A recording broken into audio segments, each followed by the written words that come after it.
दोस्तों, आज की इस वीडियो में हम लोग डिस्कस करने वाले हैं द प्रोलैंड लेटर को, जिसका अर्थ होता है चुराया हुआ पत्र।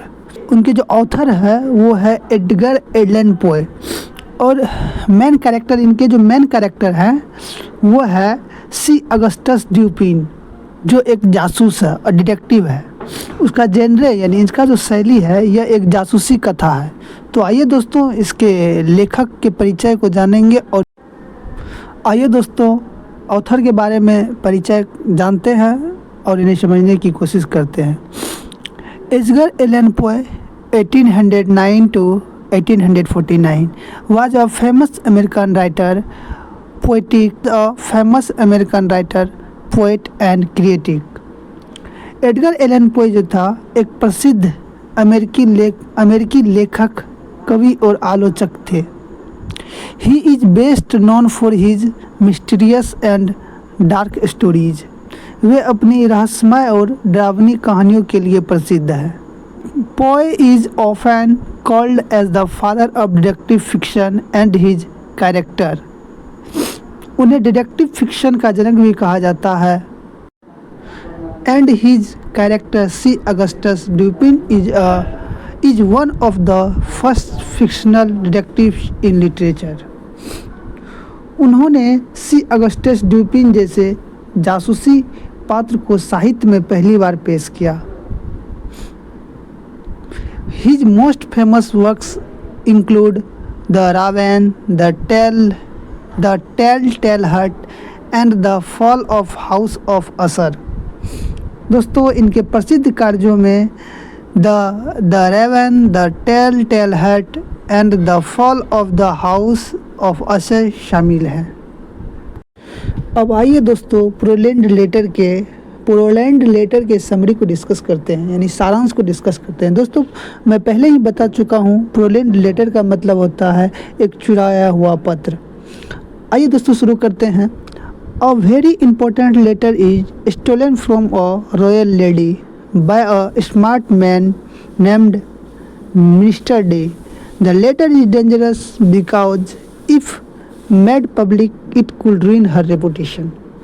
एक बहुत ही महत्वपूर्ण पत्र एक शाही महिला, संभवतः वह शाही महिला रानी है, से एक चालाक व्यक्ति मिनिस्टर डी द्वारा चुरा लिया जाता है। यह पत्र अगर सार्वजनिक हो जाए तो महिला की प्रतिष्ठा को नुकसान पहुंचा सकता है।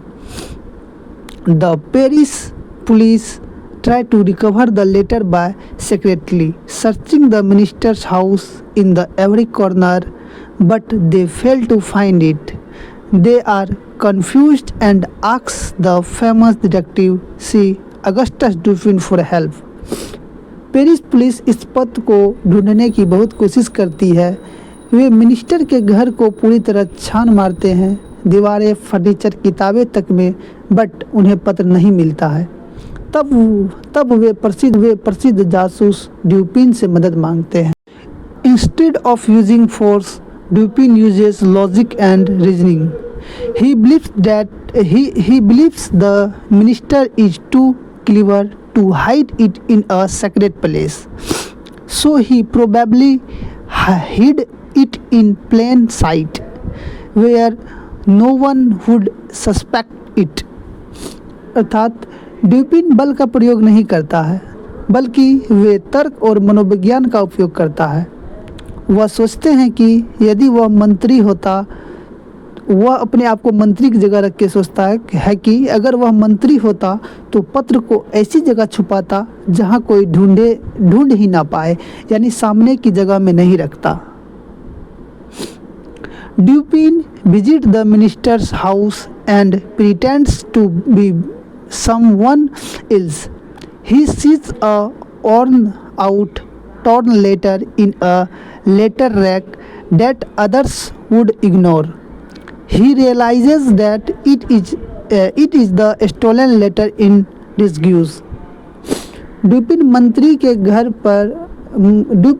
के घर एक सामान्य व्यक्ति बनकर जाता है और देखता है कि एक फटा पुराना पत्र रैक में पड़ा है। वह समझ जाता है कि वही असली चुराया हुआ पत्र है जिसे मंत्री ने चालाकी से छिपा रखा है।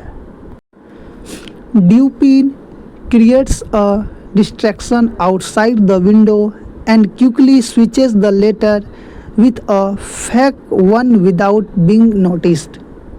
वह एक बाहर गोली चलने जैसी आवाज़ की योजना बनाता है ताकि मंत्री का ध्यान ताकि और लोगों का ध्यान भटका सके, जिससे सभी का ध्यान भटकते हैं। उसी समय ड्यूपिन वह असली पत्र उठा लेता है जो रैक में रखा रहता है और बदले में एक नकली पत्र दे देता है।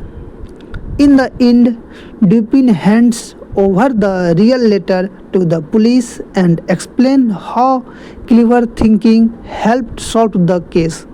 अंत में ड्यूपिन पुलिस को असली पत्र सौंप देता है और बताता है कि उसने मंत्री को उसकी ही चाल में फंसा दिया, यानी किस प्रकार पत्र पकड़ा जाता है। दोस्तों, इसका मुख्य संदेश या शिक्षा ये है कि बल नहीं, बुद्धिमानी और मनोवैज्ञानिक समझ से समस्या हल होती है।